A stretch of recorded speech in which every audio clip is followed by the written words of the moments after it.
Welcome to the Physician Wealth Med podcast. It's wealth medicine for doctors. If you're a doctor and you have no time, it looks like you found us just in time. This podcast is for all doctors who would like to work on their personal wealth, but do not have traditional hours to do so because they have no time. We're here to jump into topics that will help you address your wealth both inside and outside of your practice so that you can live the life of significance you're dreaming of. You'll hear from your peers, you'll hear from industry professionals, and your host and wealth advisor, me, Kevin Sullivan. This is your time. Now let's get started with today's podcast.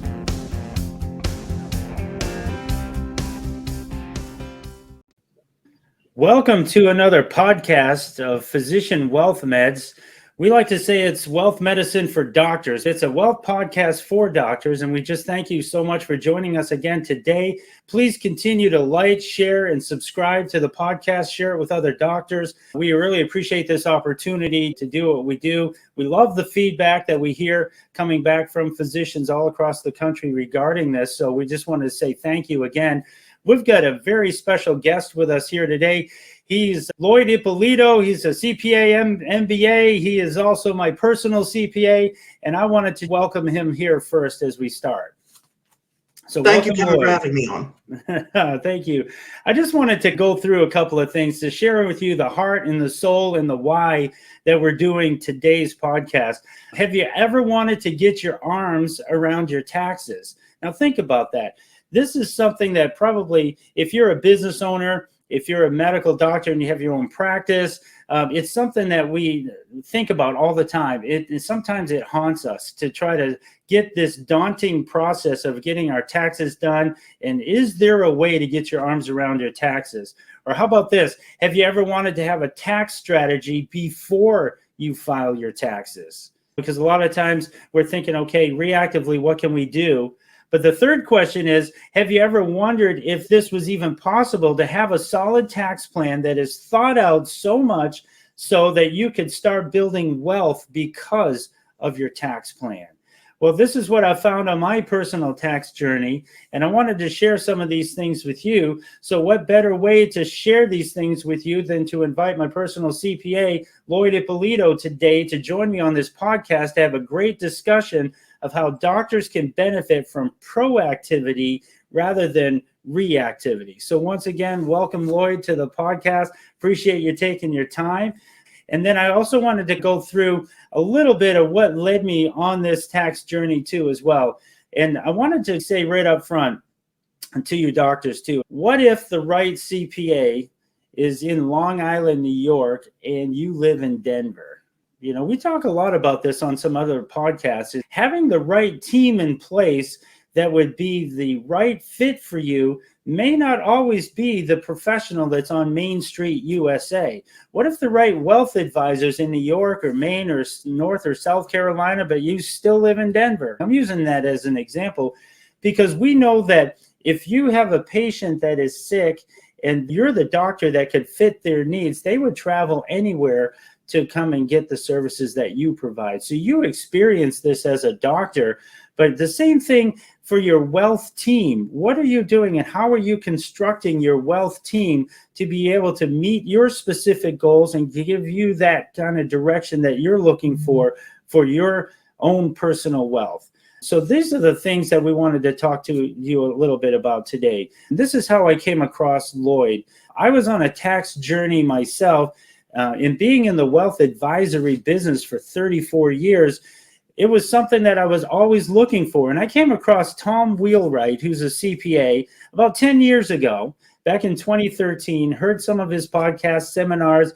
He was big with flip charts back then, and I think he still is today, but he uses like a whiteboard, right, Lloyd? He uses like a whiteboard a little bit more today. But I remember the flip charts. He was going through these flip charts, talking about wealth strategies and tax-free wealth, which he wrote a book on. But he's also got a company that I've discovered called Wealthability. And Wealthability is one of the companies that he uses to educate people, and just like yourself as doctors, as business professionals too, on tax strategies and things that matter to you and how you can legally do these types of tax strategies. So we wanted to put that in front of you today to talk about these. And one of the quickest ways that you can ever get to wealth is to save money in taxes. If you can find money based on legal deductions that remains in your control and for your cash flow needs and things like that. And this is how I came about meeting Lloyd through the Wealth Ability team. And I've been so pleased with the work that he has done for me. And I wanted you to see what I'm seeing, to hear what I'm hearing, and to know what I'm beginning to know even more in depth in my own life and my own practice as well. So welcome, Lloyd, and tell us a little bit about yourself and your experience and a little bit about what you do and maybe why you do it. Sure. So, Kevin, I'm actually a second-generation CPA. I am a CPA first and foremost. And working with my father in building this practice, developing this practice further, we came across the Wealth Ability Network. And what appealed to us is its motto when it's marketing itself to other CPAs: better clients, better practice, better life. And, we kind of took that to heart to make sure that we're doing a more well-rounded experience for our clients and giving them what they truly value. So when we're working with clients, we're always looking for them to increase their wealth the greatest amount possible net of income taxes. So sometimes that's going to be reducing income taxes because that's always going to increase their wealth. And it's also going to be helping them guide through the best investments for them. Now, we're not investment advisors. We're not going to tell them what's suitable for them. We're going to get them partnered with the right education. And education has to not only come in for the investments, it has to come from the taxes as well. So we spend time guiding clients through what different tax strategies are available to them and how it fits into their overall situation. Beyond that, I'm an investor myself. I have my own portfolio of rental properties, and I do a little side business called land flipping. I like how you put that first and foremost in the minds of understanding the doctors, and especially how it pertains to physicians or even your clients in general. You have to get to know them and what they're doing in order to provide that right guidance. Absolutely. Yeah, so it's a true partnership once they start sharing what they're doing and how they're doing it and where they want to go. And I think the thing that's really stood out to me a lot is the forecasting that you do. So not only here's where we can take you where you're at, here's where you want to be, but this is what the road looks like to get there. And the forecasting is something that just blew my mind when I saw all of that and how you can check your progress all along the way. Absolutely. But even more important than that is actually knowing where somebody wants to go. So the first time we meet with clients and we sit down and do a wealth and tax strategy, the first thing we're asking them about is their dream. Mm-hmm. And the dream means different things to different people. Sometimes it's associated with retirement. It doesn't have to be. But we ask clients and we tell them, look introspectively. If you didn't have to work for money, what would you be doing? Who would you be with? And what would you be doing? And once we have that feeling and that thought in their head, don't put a price tag on it. Now, everybody says that type of thing is priceless, but we have to work with dollars and cents here. So we try to then reverse engineer, well, what does that look like? What does that dream look like as far as lifestyle expenses, as far as one-time expenses? And then absolutely reverse engineer it. And more importantly, that's also where we have the conversation about legacy. And the legacy greatly affects the tax planning, because then you could do even more creative things like donor advised funds, charitable remainder trusts, and using something like life insurance to supplement that wealth that you've given up. Even though you've given a tremendous benefit to that charity, we want to make sure that your heirs, your estate is left with something as well.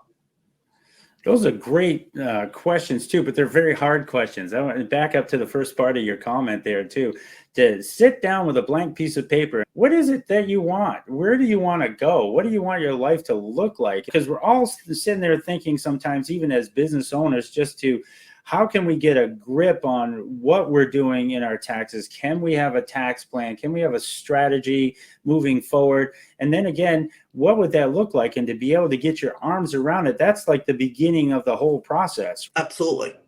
And just to take it to those next steps, it's so refreshing. What seems daunting is maybe taking that first step. Absolutely. Nobody values the tax return. Everybody says, they want their tax return done right, but more importantly, they want to sleep at night and they want to pay the least amount of taxes possible. Right. The problem with the tax return is you're looking at what happened already. And the key point in implementing our wealth and tax strategies is you got to remember, if you want to change your tax, you have to change your facts. Now, I'm not taking credit for that phrase. That's in Tom's book, I Tax-Free was going to Wealth. say, yes. I would encourage everybody who is serious about trying to improve their financial situation to pick up that book. And, not only because it's going to give you a good insight, it's going to help us along that process too as your advisor. We find the best clients are the people who have read that book, because then they really understand what it is we're trying to do. Absolutely. We could have the link of that here on the end of the podcast or so too as well. He's also got another one called Win-Win Wealth Strategy too. Here's another book if I can hold it up. But Tom Wheelwright does a great job. He can almost recite thousands of pages of code his own self. He's just been doing it for so long. So it's really kind of nice there. So if you had to start to boil this down, let's say you're a physician, you're thinking of the way a physician would think. What are the top 3 concerns do you think are most palatable for physicians that they are thinking about right now that they would have to be addressed? I think an interesting thing with physicians is the fact that they have that delayed start to their career due to the additional schooling and the residency requirements. So once you take all that lost earnings and add the student loan debt on top of that, they're already in the hole. So I think for them, it's going to be even more challenging. But doctors are hardworking people from my experience. And I think they have that drive to them that gives them, in essence, a leg up too. Doctors are always concerned with asset protection. We don't do asset protection ourselves. We're not licensed attorneys, but we work very closely with attorneys that specialize in that. If a client has an advisor that they want to work with, we're going to work with them. If the client needs access to one, my Rolodex is their Rolodex. So we have no problem sharing those resources as well, and making sure that that asset protection plan fits in well with the tax plan. So I say that's number 1. Number 2 is going to be taxes. Doctors are high earners, and we want to do what we can to protect that wealth from the pirate that is the Internal Revenue Service. And, last but not least, it's the same goal everybody has, is to have that legacy and to have that retirement in whatever form that means to them. Absolutely. And especially if you're a doctor in a practice, we always say that what you do outside of your practice to gain wealth and to build wealth and sustain wealth will last for generations to come. And most business owners are so busy working in their profession, it's hard to step back sometimes. But I can tell you that if you step back, it's time well spent to do so, because then you can move forward and you got a reason. And then you have the why to what you're doing. Well, here's what we're doing, but here's the why behind it. And if you can establish these types of procedures, you'll be very thankful that you did. That's for sure.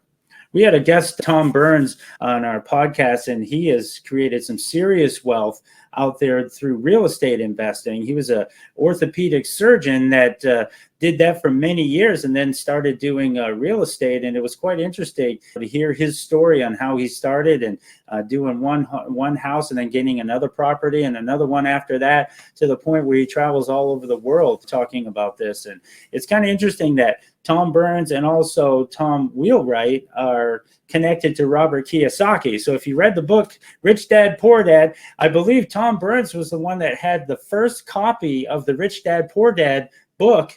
And it's interesting, on the podcast, they tell about how they got back together and how he gave the book back to Robert Kiyosaki because of that very reason. So it was at a car wash, believe it or not. Kiyosaki was putting his books, when it first got published, into a car wash, and hopefully that someone who was waiting for their car to get washed would just pick up a copy of the book and read it. And Tom was one of the first ones that picked up the book. So a very interesting story, but these are all interconnected because these are professionals who have been there, done that can teach you how to do this type of investing. One other thing that we're going to point out, too, by the way, Tom still does use the flip charts, and he's also no stranger to utilizing the cash flow quadrant and what that relates to as far as just your example before about leveling up. And, a lot of times we see that clients kind of gravitate in that order: employee, self-employed, business owner, and professional investor. They kind of gravitate in that order. And the taxes are all different in that migration as well.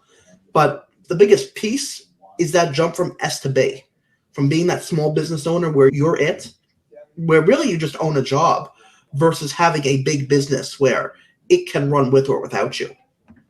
talk a little bit about entity structuring. So maybe a doctor has a couple of locations. Maybe they own a business, a building, as well as with the one that they're currently in, or maybe have started to dabble in that. I mean, how would entity structuring help them? Sure. So when we go through entities as part of a strategy, we're looking for five key components. We're looking at taxes, anything that we could do to actually save on taxes. That could be something as simple as a doctor's currently practicing as a professional limited liability company, and they need to make that an S corp. And we're able to pay out a salary and pay out distributions. The salary is going to be subject to payroll taxes. Those distributions are not going to be subject to payroll taxes. And that's a 15.3 percentage point tax on top of the income tax. So if we have the opportunity to reduce what's subject to that tax, we're going to look to do that. We also have management companies. A doctor may have a piece of their practice known as billing. And how insurance companies are, that billing can be a decent part of their workforce. So we've oftentimes taken that billing piece, moved it into another entity. That entity could have a different taxation from the practice. Sometimes one's an S corp, sometimes one's a C corp. And those entities each have their own benefits. C corps, for example, have a flat tax rate at 21%. So if you're a physician having 37% of each dollar you're earning, and again, that's your marginal rate, every dollar you're earning above that amount hitting at 37%, if we could have some of that money swept into the C corp, that's a 16 percentage point decline in their tax bill, just on the federal taxes alone. The next thing is going to be tax returns. We like to file not too many tax returns and not too few tax returns. And, as much as we'd be happy to have each LLC that's owning a property file a separate tax return, more money for us to prepare, but that's not how we want to make our money. We want it to be right for the client. And there are ways that we could streamline it so you're filing fewer tax returns. At the same time, though, there are sometimes we want things off a personal return. We hate Schedule C and E. Statistically, the IRS is more likely to look at those and scrutinize them for audit. Now, right or wrong in an audit, it's going to cost you money to defend it. So our attitude is not that we're going to do anything wrong, but let's avoid the audit in the first place by doing something simple like trying to get some of the activity off your personal return. Number 3 is bookkeeping. So particularly if somebody's going to be developing a large real estate empire, we can have a holding company that has all of that in a single set of books and use tracking to essentially look at things at the property level and the portfolio as a whole. Mm-hmm. We're going to be having better use of that data compared to it being, thrown across QuickBooks files for 20 different entity returns. The 4th is asset protection. Yeah. And that's looking at it from, getting consultation with that attorney, seeing what we need to do to protect assets from the client and protect the client from the assets. So there's inside liability and outside liability. Mm-hmm. Inside liability is the classic example. You own a property, somebody slips and falls on it, that they can't pursue the owner personally. Mm-hmm. Outside liability is sometimes what people don't think about. And that's if you're in a car accident, you're the driver, you're at fault, above and beyond what your insurance will pay out, protecting the rest of your assets so that they are safe from you. And that's really where LLCs tend to shine over corporations. Again, insurance is always the first line of defense. Having decent coverage, business owner policy, workers' compensation, umbrella policy, high automobile limits, but everything else that you're going to be doing is secondary. And then last but not least, it's that estate planning component. And that itself has 2 pieces to it too. It's that legal piece, making sure that the assets go to the people you actually want them to, usually avoiding probate, and making sure we need to do anything to minimize the estate tax burden as well. Absolutely, which is key. This might be a good point, Lloyd, where we tell people that we can't give you specific recommendations unless we know your whole financial situation. So I just want to get that disclaimer out there too. But these are concepts that we talk about and that we have to go through to find out if we can secure things up for our clients, whether that's through wealth management with what we do and then, of course, tax with what you do. So very important steps to take. But I think once you start walking through them, your vision is going to get clearer as you start to implement these processes, for sure. Absolutely. Just to give you an example, even with something with real estate, the way we approach a client's use of real estate in their portfolio is going to significantly differ based on the type of investment they're looking to make, who's on their team. Investing is a team sport after all, so it's going to be important that you have the right people involved, and even just how you're going to use the real estate. I'll give you an example. If a physician is looking to buy real estate in his practice, that real estate is not subject to the passive activity loss rule that's used in his trade or business. So doing a cost segregation study, taking bonus depreciation, that's just going to be all an active loss. Now, on the other hand, if you're going to be investing in single-family homes, you'll hope to have a spouse that could be a real estate professional. Because, and if you don't, there's still other ways that we could go about it. But again, it's very specific to the client's circumstances. Mm-hmm. I hope you're starting to see the knowledge that Lloyd brings to the table when he starts to go through these, knowing this inside and out and how it works. So I really appreciate that personally from my point of view. But it's just one of those things. He continues to shock me, impress me, stun me with his knowledge. So I just wanted to thank you there too as well, because this is someone that we're trying to put in front of you so that you can know that he knows what he's talking about for that. So tell me a little bit more about wealthability and how that pertains to you and how you work in that environment. Absolutely. So wealthability is essentially our brand. Mm-hmm. And if you go to a McDonald's anywhere in the world, you're going to expect that meal to be the same. You're going to expect consistency. So McDonald's stands for low cost, quick, and consistent. So what's wealthability about? It's about reaching your financial dream faster. It's about permanently reducing your taxes and giving you an education and a path to a better financial future. So our target audience is going to be small business owners and investors. And what's important is they have to be willing to learn, and they have to be willing to do what we tell them to. Now, we're not going to necessarily have all the answers, or rather, sometimes it's not going to make sense to do certain things. So everybody has to always be comfortable with what we're suggesting you to put into place. But sometimes if not, we're going to be limited in what we can do to lower your taxes. No, that's good. And the educational part of wealthability is huge too, because of the 9 different steps that you go through, courses, podcasts, information, PDFs, and all of that goes with you to help you increase your tax knowledge, and just the general knowledge of what all of these things mean are wrapped up in a package in the educational component. Absolutely.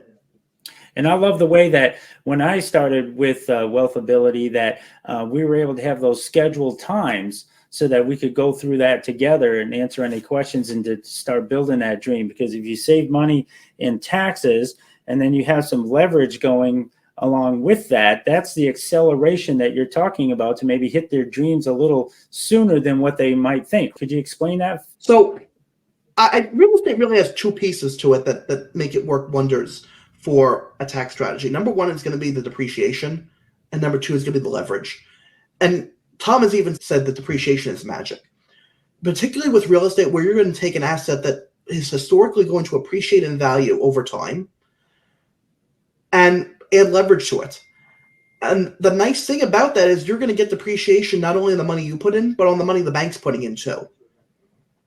Mm-hmm. The bank has no equity in the game, but yet they put the money up and you get the depreciation. That is the magic. It truly is. Yeah. Now, and just like I said before, every client, we're going to approach this differently. And for some people, that's going to be investing in their business. And it could be both. The past couple of strategies I've done with physicians, for example, it had a lot to do with expanding their practice. And if that meant investing in equipment, well, the equipment gets depreciation too.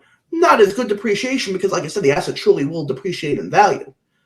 But the more important thing is that we're investing in increasing the value of their business. And you can't forget that value of the business too. Right. A physician that's looking to sell their practice is going to be looking to obviously get the best value for it, the best price for it. And a lot of that's going to have to do with how you build it up. Right. So one observation we made with a client that I'm going to share is they were looking at a 7 times multiplier, 7 times EBITDA on the sale of her practice. So when we explained it to her that how powerful it is to increase your practice revenue by $1. It really was an eightfold multiplier. And why is that? Because not only do you get the dollar revenue, but you've added $7 more to the sale of your practice when that time comes. Huge. We did a podcast with Michael Sims. He does business evaluations, mostly for medical practices. And what Michael was saying too, and we discussed, was that using your business valuation for key performance indicators for growth. So, it's not just about what's your practice worth, but if you do these things, A, B, C, D, and E, along the way, maybe even 10 years before, 15 years before, you're grooming your practice all along the way, so that by the time you get to that spot, you can have better valuation there too, all the way around. So you have to take a look and listen to that podcast too if you want more information about that. Is there anything else you'd like to add, Lloyd, to what we talked about today? I think what I want to share too, sometimes what I see in clients who struggle. And I think a lot of times when they do, it's record keeping. And one of the things that we're going to want to improve upon is habits. So, and we go through that too as part of the strategy. There's actually a course on that in the strategy on habits. And that's going to include having adequate documentation and bookkeeping. And when we say bookkeeping, we don't mean having your mother's friend be the person that's doing your books. We want to make sure that it's somebody that's well suited and actually does this for a living, which very well could be your mother's aunt, but we're just saying. Well, that comes record keeping, and that's going to be making sure we save receipts. If you're using your automobile for business purposes, making sure we're logging that. If we're leveraging business meals, making sure we're documenting who we had the meal with and what business was discussed. And other tax strategies that are going to involve meeting minutes, because we want to use that meeting minute, use that context of having a meeting to have your business pay you rent for your house. And there's ways that we can make that tax-free as well. But it all comes down to documentation. And when we want to behave like big companies, when we want to behave like big companies, we get the tax benefits of being big companies too. So that's going to be having financial statements prepared. And those financial statements, like you said, those measurements are going to tell you a lot about your business in terms of not only its resale value, but just on how you can start making those improvements as well in order to get it to that point.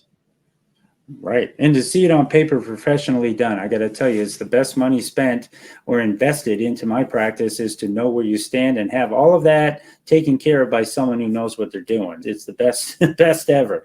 One thing that you were talking, it jogged a thought in my mind, is that I got into the habit, you were talking about habits, of every time I get a business receipt, I take a picture of it with my cell phone. I've got an album in my photos of business receipts because I'll just write on it, because how those receipts start to crumble and they start to fade and all of that. So it's just to have a crisp copy of documentation so that I could produce that at any time if I ever need to. So it's just maybe something that you might want to take into consideration if you're not already doing that.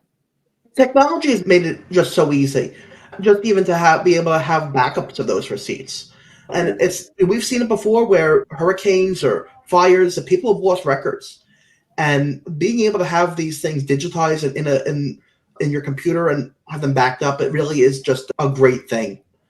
And even just circling back to what technology has done for the industry, to your point, the fact that we're having this podcast right now, just on opposite sides of New York State, and the fact that I can meet with clients in Alaska, Hawaii, and all 50 states.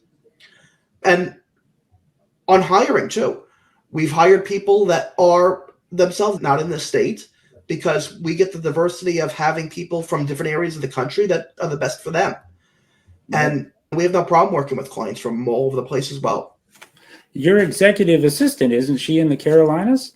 She's in Maryland. Oh, Maryland. Okay. Yeah. So that's the power of it. When you think about it, what a virtual team looks like is exactly what Lloyd's talking about. We personally work with clients in 14 different states. So as long as you're in one of those 14 states, we can actively engage with you. And if you're not in one of those 14 states, well, I guess we could talk about it, to see how we might be able to help you there too as well. But that goes back to one of the opening things. What if the right CPA was in New York and you weren't. This is the power of a team. What if the right asset protection attorney is not here either? Maybe they're in Wyoming, maybe they're in Texas, the wealth advisor in New York or the Carolinas or the state of Maine. I've got offices in Maine and here in New York too as well. And we just want to make sure that we are accessible to our clients so that when they contact us, they're getting a quick response and service.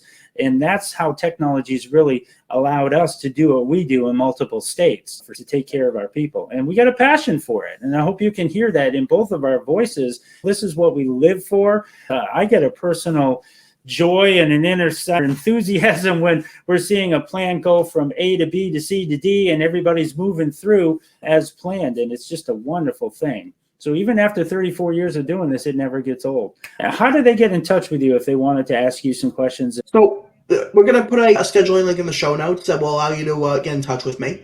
Yeah. Like we said before, we're also going to give you the information to get in touch with Wealthability. And when you contact with Wealthability, they have a professional team that's going to be able to learn a little bit more about your situation and try to see what's suited for you. By all means, you could ask to work with me. I'm also going to go out on a limb and say I may not be the best fit for you, but another member of our network will. And that's the beauty of being part of that network, is that we're going to be able to, Wealthability, they're going to be able to pair you up with the right person for your situation.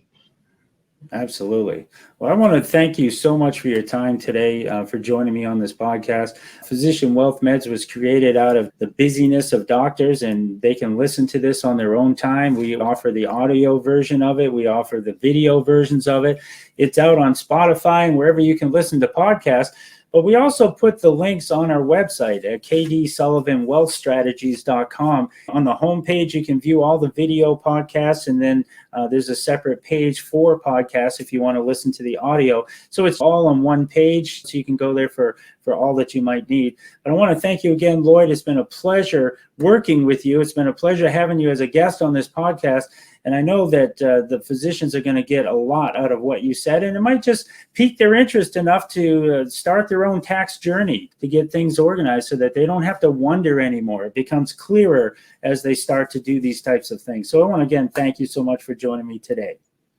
Not a problem, Kevin. Happy to be here. Thank you. Have a great day. That's our podcast for today. And remember, if you're not working on your personal wealth, who is? Please share this podcast with your friends and colleagues, and make sure you subscribe, like, and share.